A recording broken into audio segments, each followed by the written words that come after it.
Nuevamente, la zona económica especial es un concepto, creo que se cae de maduro de la necesidad como país que tenemos de implementarlo. Claudia, y estamos ahora de regreso en los estudios que ha instalado Exitosa acá en el Ministerio de Cultura, donde se está realizando este evento trascendente para la economía y el comercio mundial, la reunión de la APEC. Está con nosotros el ministro Raúl Pérez Reyes, ministro de Transportes y Comunicaciones. Como ustedes saben, ministro, bienvenido. Muy buenos días, Nicolás. Están ustedes en el ojo de la atención y en el ojo de la tormenta. Es decir, anoche se inauguró el puerto de Chancay. Sí, yo creo que el Perú, más que el gobierno, está en el centro de atención de la región y digamos, de lo que es toda la cuenca del Pacífico, porque este es un proyecto que no solamente implica aumentar la capacidad portuaria, que en sí eso es importante, sino que además va a generar rutas directas a Asia, a China en particular, que van a reducir costos logísticos no solo para nuestros productos, sino también para los países vecinos, con lo cual lo que vamos a ver es que ahora el tráfico, o sea, ya hoy una parte, digamos, no menor, estamos hablando de 25, 30%, incluso a veces hasta más, por ejemplo, de la carga chilena viene vía el Callao y sale del Callao hacia Asia o hacia otros puertos. Y lo que va a ocurrir es que ahora esto va a aumentar de una forma mucho más importante, porque esos 10, 12 días para ciertos productos, por ejemplo, que van refrigerados, son relevantes, ¿no? Permiten asegurar que el producto llegue en mejores condiciones. Ahora, yo creo que es clarísima la importancia que tiene el puerto de Chancay y uno lo mide incluso por el nivel de controversia que está generando. En Chile no están felices con que, digamos, la ruta para sacar sus productos pase por el puerto de Chancay, y en Estados Unidos ha habido una reacción en el Departamento de Estado de preocupación por la presencia china en el puerto, pero eso es lo que nos da una idea de la trascendencia que tiene este puerto. Ahora, el problema es que la inauguración nos encuentra con una serie de déficits. Para empezar, de conectividad. Acaba de hablar Miguel Castillo, el exministro de Economía, de eso, ¿no? Es decir, bueno, vamos a inaugurar un megapuerto, pero el día que empiece a operar realmente se va a generar un enorme problema, porque no hay vías, no hay carreteras de acceso, no hay ferrocarriles, no se ha hecho una obra de infraestructura que en realidad debimos hacer hace tiempo. Sin duda hay que hacer obras, creo que importante eso, y yo creo que parte de la problemática tiene que ver con un sistema de inversión pública. Por eso me parece muy bien que el exministro Castilla lo plantee, porque es una problemática que tiene ya varios años, que tiene que ver con un sistema de inversión pública engorroso, que la verdad está pensado más para cuidar los miedos de algunos funcionarios públicos, o pensando en el déficit fiscal, a veces de forma exagerada, y poco en el bienestar de la ciudadanía y en la competitividad del Perú. Entonces, pero más allá de eso, estamos trabajando para que los proyectos salgan. Pero por ejemplo, yo sé que se hizo un estudio para el gobierno regional de Lima, donde se estableció que había un déficit de carretero de 800 kilómetros de carretera que faltan construir. Sí. Y tiene un costo, creo que de $700 millones, pero resulta que hay que el proceso no es tan complicado, porque son en realidad vías ya existentes y que permitirían, por ejemplo, ir de Chancay a Ica sin pasar por Lima, ¿no es cierto?, por la longitudinal de la sierra. Ahora, yo entiendo pero a lo que voy es a esto. Entiendo que hay fondos de inversión, más de uno, yo tengo información sobre uno español, que dicen que están dispuestos a poner el dinero, pero que lo que no les gusta son cómo hacemos las cosas los peruanos, todos los escándalos de corrupción que ha habido, los engorrosos que son los procedimientos. Quieren reglas de juego distintas para poner su plata y hacer la obra muy rápido. Una es esa, Nicolás. Yo creo que uno de los temas que más complica la inversión en infraestructura es el que, por ejemplo, tenemos muchos casos a asociaciones públicas privadas, y estamos encaminando, ahorita hemos encargado a Proinversión 20 corredores logísticos para que sean hechos vía APPs, ¿no? Porque la verdad, cuando el Estado es el gestor, las cosas no funcionan bien. Y ese es el paradigma que tenemos que cambiar, primera cosa. Pero la segunda es que lo poco que damos al sector privado vía concesiones APP tiene una cantidad de limitaciones y de trabas burocráticas, todas hechas bajo la lógica de cuidar las arcas fiscales, pero poco pensando en el ciudadano. Entonces tenemos, por ejemplo, pensemos ahorita, te pongo un ejemplo, tienes ahorita el puerto del Callao, el Muelle Norte. Para esta ampliación que está corriendo ahorita, que implica una inversión comprometida de 350 millones de dólares, pero que el concesionario va a poner 600, o sea, casi el doble. El permiso ha tardado 7 años. Yo llegué al ministerio y tenía al concesionario, el gerente de la empresa, un danés, llegó un día molestísimo al ministerio, a las 2 semanas que yo estaba ahí, básicamente porque, claro, tenía 7 años de un procedimiento que hoy día, por ejemplo, en el caso del puerto del Callao, nos va a permitir tener en año y medio todo lo que es gestión de granos con unos niveles de rapidez más altos de toda América Latina. Entonces, creo que ahí tenemos que trabajar. ¿Qué estamos haciendo? Digamos, no nos estamos quedando dormidos en la tragedia de la administración pública y de la gestión de inversiones, que eso es un problema no menor. Lo que estamos haciendo es trabajando con los proyectos, por ejemplo, está el tren de Lima a Ica, que ya estamos en el proceso de sacarlo para un esquema de gobierno. Está a mitad más o menos ya el estudio para el tren Lima-Barranca, que va a incluir una ruta que va a pasar por el Callao y va a estar en Chancay también. También estamos trabajando en la vía de evitamiento Chancaillo-Chancay. Ya está aprobada a nivel de viabilidad, ahora tenemos que hacer los estudios definitivos de ingeniería.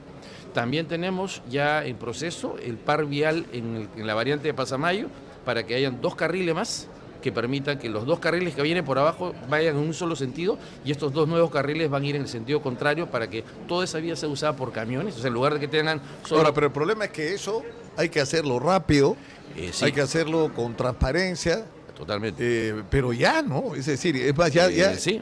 Porque lo que nos ha pasado es que hace tiempo, y a mí yo lo he vivido como experiencia, digamos, por mi función como periodista, que hace más de 3 años que vengo entrevistando gente que habla del puerto de Chancay, y viene al puerto de Chancay, y viene y cada vez va creciendo la expectativa, y no se hacían todo lo que se estaba advirtiendo que había que hacer, ¿no es cierto? No, y, de hecho, y eso tiene que ver con lo tóxica que es la política y que ha sido la política del Perú los últimos años. De un lado, sin duda es eso, y la otra cosa es lo que te decía al principio, tenemos unos procesos para la contratación pública, por eso es bueno que se haya aprobado una nueva ley de contratación pública que está hecha no para ayudar a desarrollar infraestructura, sino más bien para cuidarle los miedos a quienes no quieren gestionar.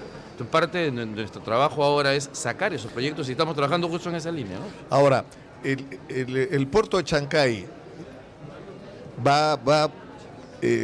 bueno, me mandan un mensaje. Dice el alcalde de Chancay que usted no lo recibe para resolver la vía rápida de Chancay que proporciona al megapuerto. Muy sencillo. Escucha y nos ve la gente. Me parece muy bien. Además, vivo. Aprovecho justamente Exitosa para invitar al señor alcalde a conversar. Aparentemente, por alguna razón que no termino de entender todavía, les soy honesto, nosotros tenemos un proyecto que es una vía de evitamiento de Chancaillo-Chancay. Y se está construyendo una leyenda urbana que esa vía va a destrozar el área urbana de Chancay, cuando la verdad es todo lo contrario. Esto es algo similar a lo que ocurrió con la vía expresa del Paseo de la República hace 50 años, cuando la gente decía es que va a dividir a la ciudad en 2. Al contrario, la ha integrado. Lo que hay que hacer, como siempre ocurre en estas obras, y lo dije en Chancay hace 3 semanas que estuve por allá, y lo estamos conversando más con el Ministerio de Vivienda, es que esta intervención necesaria, no solo para los camioneros que van a pasar ahora más rápido y no tener la vía actual que tienen en la Panamericana Norte, pero además también importante para los chancayanos, ¿no? y para quienes vamos a pasar por esa zona.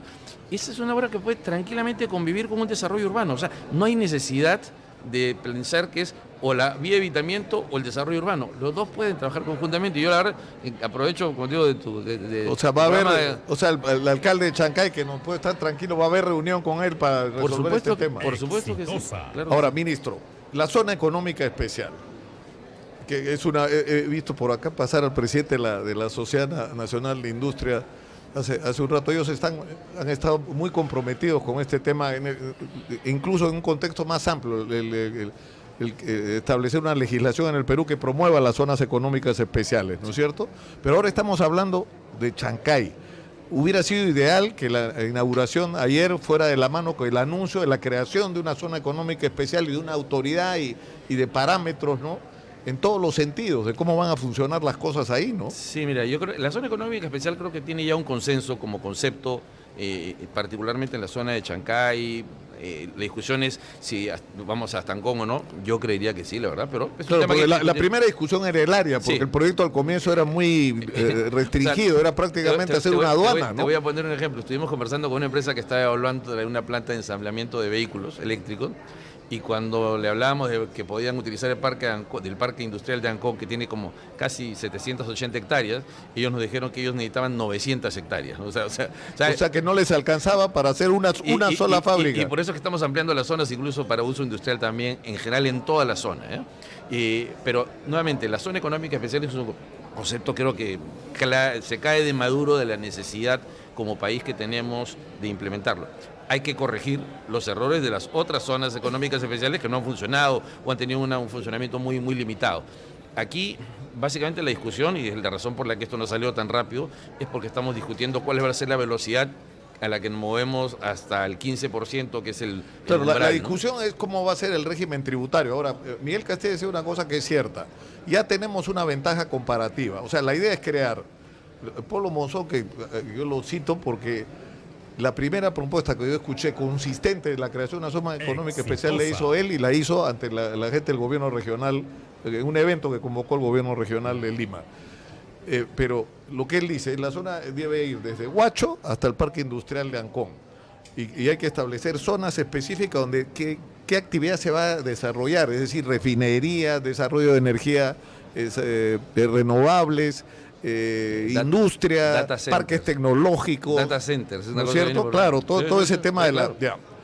Pero uno de los temas, o sea, ya lo que dice Miguel Castilla es, ya el hecho de ahorrar 10 días en el trayecto y rebajar los costos entre 20 y 25% es una ventaja comparativa, pero el tema del 0% de impuesto a la renta los primeros años, ¿no?, es mucho más atractivo, pero eso ahí están trabados, ¿no es cierto? Ese es el problema. Mira, en yo este creo momento. Que tenemos que cerrar esa discusión, si es 0 o si es 1 o si es 5.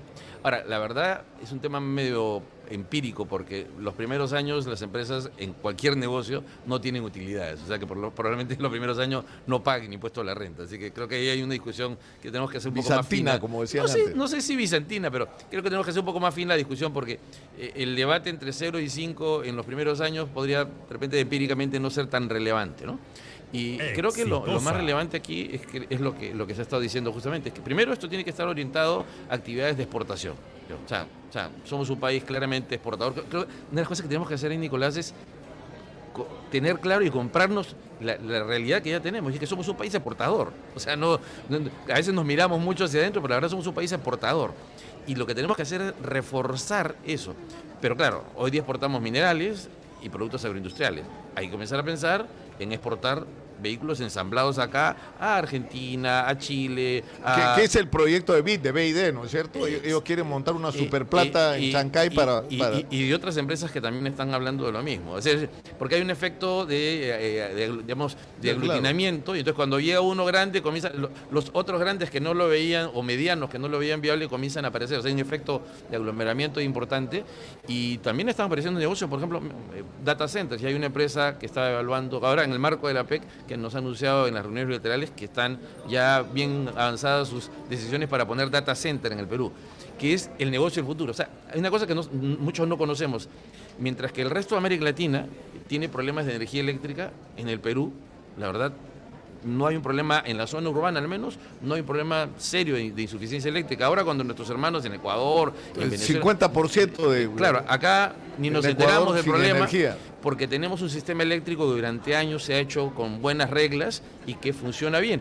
Y que, por ejemplo, para el negocio de los data centers o el negocio de una planta de ensamblaje de vehículos son fundamentales, porque si tú no tienes energía eléctrica a buen precio, no subsidiada, sino a un buen precio competitivo y segura, la verdad no viene nadie. Entonces, hay varias cosas que hacen que seamos competitivos, pero yo creo que el que tengamos esta ventaja de estos 10, 12 días para los productos, no es que nos dé espacio para tener algunas ineficiencias hacia atrás, más bien hay que enrutarnos más a mejorar la productividad. Por ejemplo, estamos trabajando ya con la ANIM, una vía que es la vía de los emprendedores, que es la que mencionaste tú, que es por Caraballo y llegar a Huaral, por ejemplo, y de Huaral entrar a Chancay, que sea complementaria a la Panamericana, y donde esta vía de evitamiento Chancayo-Chancay, que yo creo que la vamos a poder hacer en acuerdo con el alcalde de Huaral y el de Chancay, porque es una cosa importante. Tenemos que ir a la pausa, pero antes yo quisiera una respuesta puntual. ¿Cuándo va a salir la presidenta a decir, anuncio que estoy presentando este proyecto para crear la zona económica especial y nombro a la autoridad de la zona económica especial? De que logremos el consenso respecto a mañana? No sé si mañana. Sería ideal, ¿no? Sí. Es decir, que no acabe este evento sin que sea ese anuncio. Estamos discutiendo. Porque eso están esperando, ¿ah?